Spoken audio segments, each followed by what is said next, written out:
Firman Tuhan dalam 1 Tesalonika 5 ayat 18 berkata, mengucap syukurlah dalam segala hal, sebab itulah yang dikehendaki Allah di dalam Kristus Yesus bagi kamu. Emosi jiwa. Sahabat penginjilan Kristen yang dikasihi Tuhan, Shalom, damai di hati. Tuhan menciptakan manusia lengkap dengan pikiran, akal, hati, dan jiwa yang mengatur perasaan yang disebut juga emosi. Emosi adalah suasana hati atau jiwa manusia yang cukup berperan besar mempengaruhi karakter seseorang dalam berperilaku. Ada orang yang pintar berpikir, ada orang yang tidak pintar berpikir, tetapi banyak akalnya. Ada juga orang yang kalau lagi marah, suka ngomong, dasar tak punya pikiran, pakai akal dong, gak ada otak ya. Jangan begitu Nanti kalau dibalikin sama yang dikatain gimana? Sama-sama gak ada otak dan pikirannya dong dua-duanya. Lagian tidak baik ngatain orang seperti itu, dosa. Sahabat penginjilan Kristen yang dikasihi Tuhan, sedikit banyak emosi mempengaruhi karakter manusia dalam berperilaku. Emosi adalah perasaan yang ada dalam diri seseorang dan akan keluar ketika menghadapi suatu peristiwa. Emosi bisa berupa marah, senang, sedih, bahagia, duka cita, sukacita, dan lain sebagainya.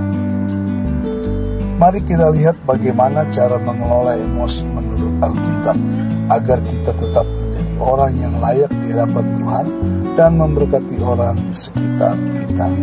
Yang pertama, emosi marah. Firman Tuhan dalam kitab Amsal 14 ayat 29 berkata, orang yang sabar besar pengertiannya, tetapi siapa cepat marah membesarkan kebodohan. Di dalam Efesus 4 ayat 26 firman Tuhan berkata, apabila kamu menjadi marah, janganlah kamu berbuat dosa, janganlah matahari terbenam sebelum padam amarahmu. Saudaraku yang terkasih dalam Tuhan, firman Tuhan ini mengajarkan kita untuk tidak terus dalam amarah. Jika jadi marah, janganlah disimpan. Sebisa mungkin amarah itu dilupakan setelahnya. Perbesar sabar dalam menghadapinya. Berhikmat Tuhan agar kebodohan tidak menguasai, karena firman Tuhan bilang, cepat marah memperbesar kebodohan. Berikutnya, emosi senang. Roma 15 ayat 1-3 berkata, kita yang kuat wajib menanggung kelemahan orang yang tidak kuat, dan jangan kita mencari kesenangan kita sendiri. Setiap orang di antara kita harus mencari kesenangan sesama kita demi kebaikannya untuk membangunnya. Karena Kristus juga tidak mencari kesenangannya sendiri, tetapi seperti ada tertulis, kata-kata cercaan mereka yang mencerca engkau telah mengenai aku. Artinya bahwa janganlah kita mencari kesenangan sendiri. Kita harus saling menopang dalam kebersamaan, jangan mencari kesenangan di atas penderitaan orang lain. Firman Tuhan berkata, Yesus Kristus tidak mencari kesenangannya sendiri. Kristus rela menderita demi kesenangan atau keselamatan banyak orang. Berikutnya, emosi sedih. Pernah ada seorang tua yang memberi nasihat. Begini katanya, kalau kamu senang, jangan terlalu senang. Kalau kamu sedih, jangan terlalu sedih. Saya mengartikan itu sebagai kalau kita melakukan sesuatu, sewajarnya saja, jangan berlebihan. Demikian juga kalau kita mengalami sesuatu, terimalah dengan sewajarnya. Bawalah kepada Tuhan hal apapun yang dialami, termasuk kesedihan. Itu adalah pengucapan syukur kepada Tuhan. Bacalah Markus 14 perikop di Taman Getsemani. Yesus datang berdoa kepada Bapa ketika ia dalam kesedihan yang amat sangat. Markus 14 ayat 34-35 berkata, lalu katanya kepada mereka, hatiku sangat sedih, seperti mau mati rasanya. Tinggallah di sini dan jaga-jagalah.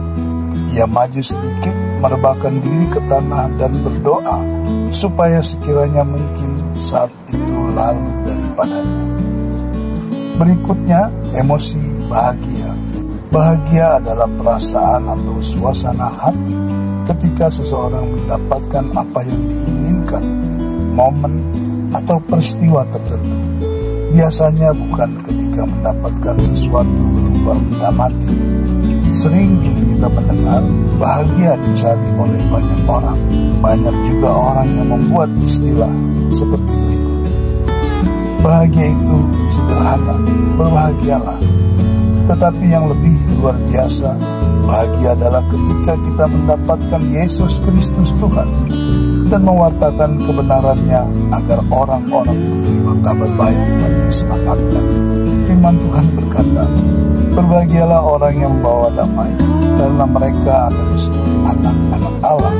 Berbahagialah orang yang dianiaya oleh sebab kebenaran, karena merekalah yang mempunyai kerajaan surga.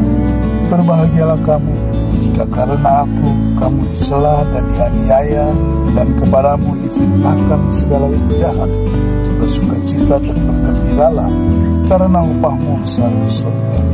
Sebab demikian juga telah dianiaya nabi-nabi yang sebelum kami. Matius 5 ayat 9-12.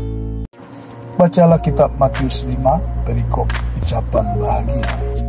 Sahabat penginjilan Kristen yang dikasihi Tuhan, demikianlah kita harus seimbang dalam mengelola emosi atau suasana hati agar karakter kita layak di hadapan Tuhan dan memberkati orang-orang di sekitar kita.